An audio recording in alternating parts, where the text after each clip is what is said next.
بسم اللہ الرحمن الرحیم۔ ہمارا اگلا ٹاپک ہے کمانڈ اینڈ کنٹرول اسٹینڈرڈس، ٹھیک ہے۔ Under command and control policies authorities simply mandate a certain standard of behaviour and then use some sort of enforcement strategy to enforce compliance to the mandate, ٹھیک ہے۔ اب command and control standards کے اندر کیا ہوتا ہے کہ جو authority ہوتی ہے، جو اختیار جن کے پاس ہوتا ہے، وہ کیا کرتے ہیں، ایک رول سیٹ کرتے ہیں اور اس رول کو وہ کیا کرتے ہیں، انفورس کرواتے ہیں۔ کوئی اسٹریٹجی وہ سیٹ کرتے ہیں، اس اسٹریٹجی کو وہ انفورس کرواتے ہیں، اور تاکہ جو اگر وہ انوائرمنٹ کے اندر کوئی اس کا ایشو ہے تو اس کو ریزالو کیا جا سکے، ٹھیک ہے۔ اب several types of environmental standards کیا ہے ہمارے پاس؟ انوائرمنٹل اسٹینڈرڈس کی جو ڈفرینٹ ٹائپس ہیں: ایمبینٹ standards set an upper limit on the concentration of a pollution in the environment. National Ambient Air Quality Standards، ٹھیک ہے۔ سب سے پہلے کیا ہے کہ ایمبینٹ اسٹینڈرڈس کیا ہوتا ہے کہ آپ ایک اپر لمٹ سیٹ کر دیتے ہو کنسنٹریشن پالوشن کی، ٹھیک ہے۔ اس انوائرمنٹ کو پالوٹ کرنے کے لیے آپ کیا کرتے ہو، ایک اپر لمٹ سیٹ کر دیتے ہو کہ اس سے زیادہ نہیں ہو سکتا، تو اس کو آپ کیا کہتے ہو، that is your ambient standards. Second one کیا ہے ہمارے پاس، that is emission standards set a upper limit on emission from a pollution source، ٹھیک ہے۔ پہلے ایمبینٹ اسٹینڈرڈ کے اندر کیا تھا کہ آپ نے اپنی انوائرمنٹ کو دیکھا ہے، اور انوائرمنٹ کے اندر فار ایگزامپل آپ نے یہ دیکھا ہے کہ کلائمیٹ چینج ہو رہا ہے، موسم گرم ہو رہا ہے، آپ نے یہ دیکھنا ہے کہ اگر ہمارے اس علاقے کا موسم درجہ حرارت ہے وہ 10 ڈگری سینٹی گریڈ ہے، اب آپ کیا کرتے ہو، وہاں پہ ایک ایمبینٹ اسٹینڈرڈ کے تحت ایک رول سیٹ کر دیتے ہو کہ اگلے سال ہم کوشش کریں گے کہ اس 10 ڈگری سینٹی گریڈ کو کم کر کے ہم 8 ڈگری سینٹی گریڈ پہ لے آئیں۔ جو آپ نے اپر لمٹ سیٹ کی ہے اس کی، اب وہ کیا ہو گئی ہے، 8 ڈگری سینٹی گریڈ ہو گئی ہے، ٹھیک ہے۔ اس طرح ہمیں ابھی پتہ ہے کہ کلائمیٹ چینج کے اندر گلوبلی ہر کنٹری نے یہ اس رول کو سیٹ کیا ہے کہ ہر ملک اپنے ملک میں سے کوشش کرے کہ وہ 5% گلوبل وارمنگ کو کم کرنے کی کوشش کرے، ٹھیک ہے۔ It is our ambient standard.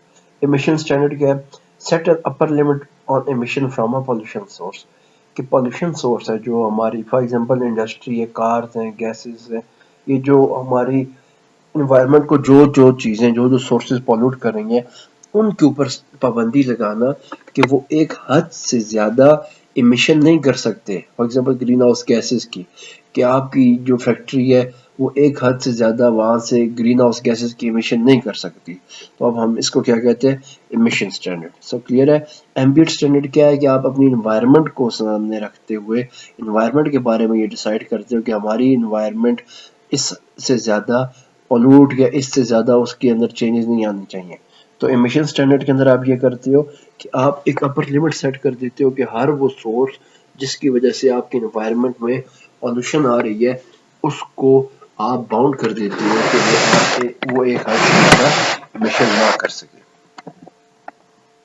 Third one is performance standards set an upper limit on emission per unit of some activity، per unit of output، per unit of output۔ Performance standard کیا ہے؟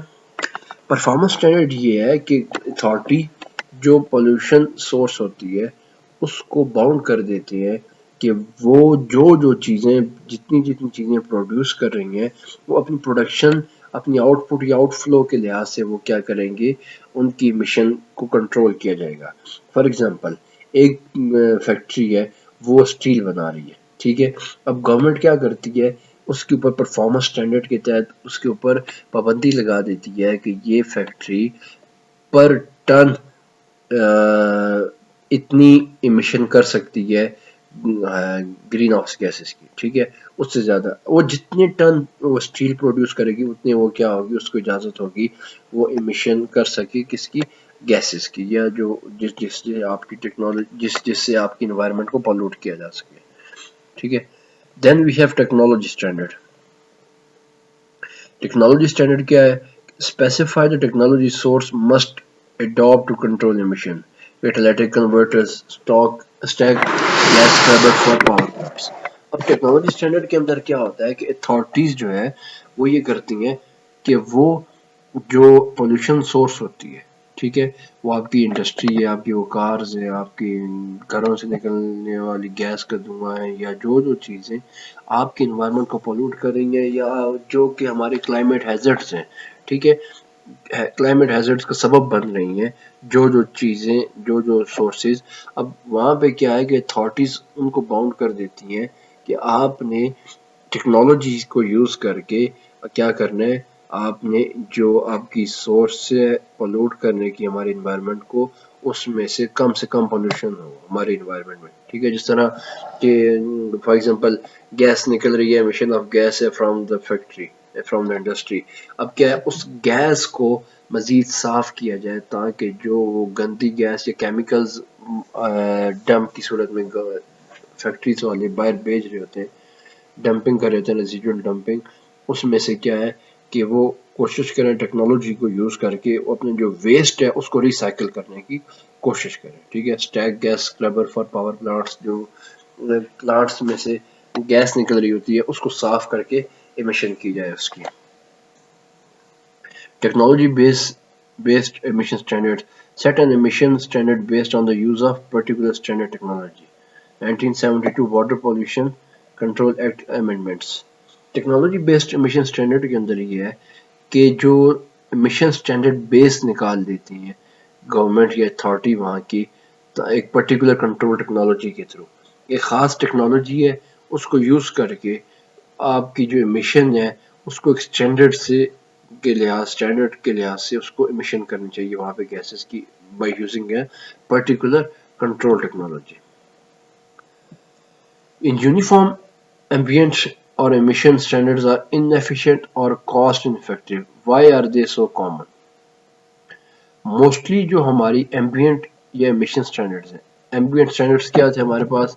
ایمبینٹ standards یہ تھے کہ جو government ایک upper limit set کر دیتی ہے کہ ہماری انوائرمنٹ میں اس سے زیادہ پولوشن نہیں ہونی چاہیے. سیکنڈ کیا ہے ہمارے پاس امیشن اسٹینڈرڈ کہ ہر فیکٹری ایک حد سے زیادہ وہ کیا اس کا ایک بینچ مارک ہے، اس کا ایک لیول ہے، اس سے زیادہ وہ کیا کرے گی، امیشن نہیں کرے گی.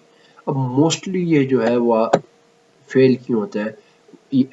Why it is not applicable, why it is انفیکٹو اور کاسٹ انفیکٹو. ٹھیک ہے، سمپلسٹی.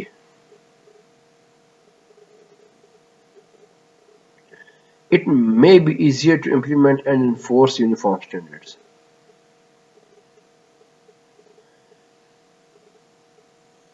اب موسٹلی جو ہمارے ایمبینٹ اور امیشن اسٹینڈرڈز ہیں یہ کیا ہے، ان کو امپلیمنٹ کرنا کیا ہے، آسان ہے. ٹھیک ہے، آپ کسی بھی فیکٹری کو بتا دیتے ہو کہ آپ نے اتنی امیشن کرنی ہے، یا کسی بھی جو گورنمنٹ یا ملک کے اوپر آپ پابندی لگا دیتے ہو کہ آپ نے اپنے ملک میں سے اتنی گلوبل وارمنگ کو کم کرنا ہے، یہ آپ کا ایزی ہوتا ہے اس کو امپلیمنٹ کروانا. Low information requirements. For example, to set cost-effective emission standard by applying the eco-marginal principle, the environmental regulator must have perfect knowledge of each source marginal amendment cost. In most cases, this information will be very costly or impossible to obtain. اب جو ہمارے پاس uniform standards ہیں جو کہ ایمبینٹ اور emission ہے، اس کو information اس کی حاصل کرنا وہ کیا ہے، کافی آسان ہے. ٹھیک ہے، اب جب اس کی آپ انفارمیشن حاصل کر لیتے ہو تو اس میں کیا ہوتا ہے، اس کو اپلائی کرنا آگے لوگوں کے اوپر آسان ہوتا ہے. ٹھیک ہے، فار ایگزامپل آپ ایک پلانٹ لگا رہے ہو، اس کی کاسٹ بھی آپ کو پتہ ہے اور اس سے آپ کو بینیفٹ کتنا ہو رہا ہوتا ہے، آپ کاسٹ بینیفٹ انالیسس کرتے ہو. اب اس چیز کے بارے میں آپ کو اندازہ ہو جاتا ہے clearly. So it is an advantage of the uniform standards which is ambient اور ایمیشن. اب اس کو اپلائی کرنے کے لیے کون کون سی انفارمیشن ریکوائرڈ ہوتی ہے؟ To set the efficient standard, the authority has to have all the information in the graph. It has to know the marginal amendments, cost function, and marginal damage function. In real policy, setting these pieces of information won't be readily available. Indeed, the quality of information will be asymmetric. اب جو ہمارے پاس authority ہے اس کے لیے یہ کیا ہے، اس کے لیے باؤنڈنگ ہے کہ وہاں پہ cost function, marginal damage function کے بارے میں پتہ ہونا، اور تاکہ کتنی وہاں پہ جو پالیسی میکنگ ہو رہی ہے وہاں پہ اس کی افیکٹونیس کتنی ہے. ٹھیک ہے، کہ کاسٹ کتنی آ رہی ہے ہماری کسی پالیسی کی اور اس سے ہمیں فائدہ کتنا ہو رہا ہے، یہ